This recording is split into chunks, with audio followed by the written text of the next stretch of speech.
সুপ্রিয় শিক্ষার্থী, আশা করি তোমরা অনেক ভালো আছো। হাউ টু লার্নিংসের পক্ষ থেকে তোমাদের সবাইকে জানাই অনেক শুভেচ্ছা অভিনন্দন।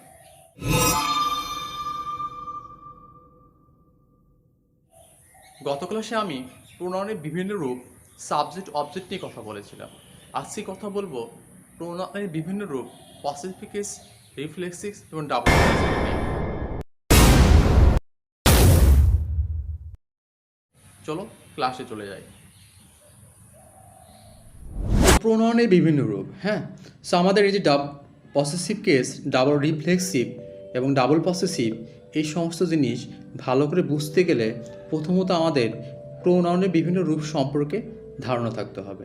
তো এই চার্ট আমরা দেখতে পাচ্ছি এখানে সবগুলি হচ্ছে প্রোনাউনের বিভিন্ন রূপ, অর্থাৎ এই পসেসিভ কেস, রিফ্লেক্সিভ এবং ডাবল পসেসিভ সব কিছুই কিন্তু প্রোনাউনের বিভিন্ন রূপ। তো প্রথমত আমরা এই চারটাকে মুখস্থ করব, দেন আমরা পসেসিভ কেস, রিফ্লেক্সিভ এবং ডাবল পসেসিভ বিস্তারিত আলোচনা করব। তো আয়ের অবজেক্ট কি মি, পসেসিভ কেস মাই, মাইসেলফ, মাইন। আবার ইউ, ইউর্স, ইউরসেলভস। এখানে দেখো ইউর সেলফটা কি, ইউর সেলফ মানে তুমি বুঝাবে, ইউর সেলফ তোমরা বুঝাবে, ইউর্স। হি, তারপর হচ্ছে হি, হিম, হিস, হিমসেলফ, হিস। তারপরে কি she, her, herself, hers. We, তারপরে কি উই, আস, আওয়ারসেলভস, আওয়ার্স। তারপর দে, দেম, দেয়ারসেলভস, দেয়ার। তো এই চারটাকে আমরা প্রথমে ভালো করে মুখস্থ করব। মুখস্থ করার পর আমরা এই subject, object, possessive case, reflexive এবং ডাবল পসেসিভ সম্পর্কে জানব। তো আমার আগের ভিডিওতে সাবজেক্ট, অবজেক্ট নিয়ে বিস্তারিত ভিডিও করা আছে, তোমরা সেখান থেকে সেই ক্লাসগুলো দেখে আসতে পারো।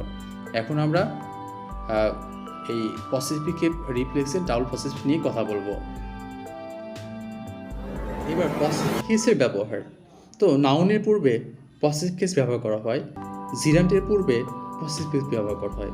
For example, you give me my pen, তুমি আমাকে একটা কলম দাও। এখানে মাই পেন, দেখো এখানে পেন হচ্ছে একটা নাউন, তো নাউনের পূর্বে মাই হচ্ছে কি, এটা একটা পসেসিভ কেস, অর্থাৎ নাউনের পূর্বে পসেসিভ কেস ব্যবহৃত হয়। You don't know about my writing, তুমি আমার লেখার সম্পর্কে কিছুই জানো না। এখানে রাইটিং হচ্ছে একটা জিরান্ট, তাই জিরান্টের পূর্বে কি বসছে, মাই, অর্থাৎ এখানে মাই একটা পসেসিভ কেস। রিফ্লেক্সিভস এ ব্যবহার। সাবজেক্ট এবং অবজেক্ট একই ব্যক্তি হলে সেক্ষেত্রে রিফ্লেক্সিভ হবে। 2 নম্বর, সাবজেক্টের উপর জোর বোঝাইতে রিফ্লেক্সের ব্যবহার হবে। For example, I myself do the work, আমি নিজেই কাজটি করব। এখানে দেখো মাইসেলফ হচ্ছে একটা রিফ্লেক্সিভ, কারণ সাবজেক্টের উপর এখানে আয়ের উপর জোর বোঝাতেছে, তার মানে এখানে I myself do the work, আমি নিজেই কাজটি করব, সাবজেক্টের উপর জোর বোঝাতেছে। আবার she herself help my friend, সে তার বন্ধুকে সে নিজেই হেল্প করেছিল। এই যে সাবজেক্টের উপর জোর বোঝাতে রিফ্লেক্সিভ ব্যবহার করা হয়।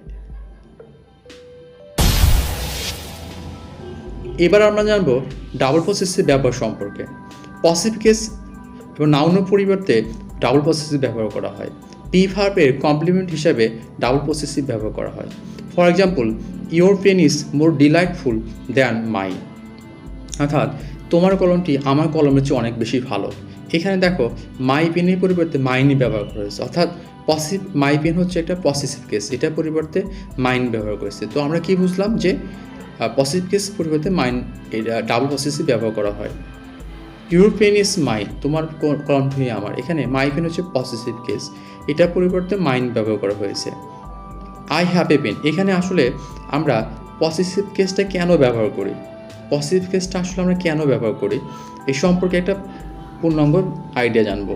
আই হ্যাভ এ পেন, দেখো আমি যদি বলি আমার একটি কলম আছে, সেক্ষেত্রে কী হবে যে I have a pen, but এর মানে কি যে আমার একটি কলম আছে, বাট আমার ইংরেজি কি, আমার ইংরেজি মাই, সেক্ষেত্রে কিন্তু হওয়া উচিত ছিল মাই হ্যাভ এ পেন, কিন্তু মাই হ্যাভ এ পেন হবে না, এটা সেন্টেন্সটা ভুল হবে, কারণ এই যে মাই যদি মাই একটা পসেসিভ কেস, এরপর সবসময় নাউন হয়, এই জন্য কখনোই মাই হ্যাভ এ পেন হবে না, হবে হচ্ছে আই হ্যাভ এ পেন। ওকে শিক্ষার্থী, যদি আমার ক্লাসগুলো তোমাদের ভালো লাগে অবশ্যই চ্যানেলটাকে সাবস্ক্রাইব করে রাখবে, যাতে তোমরা পরবর্তী ভিডিওগুলো পেতে পারো। আল্লাহ হাফেজ।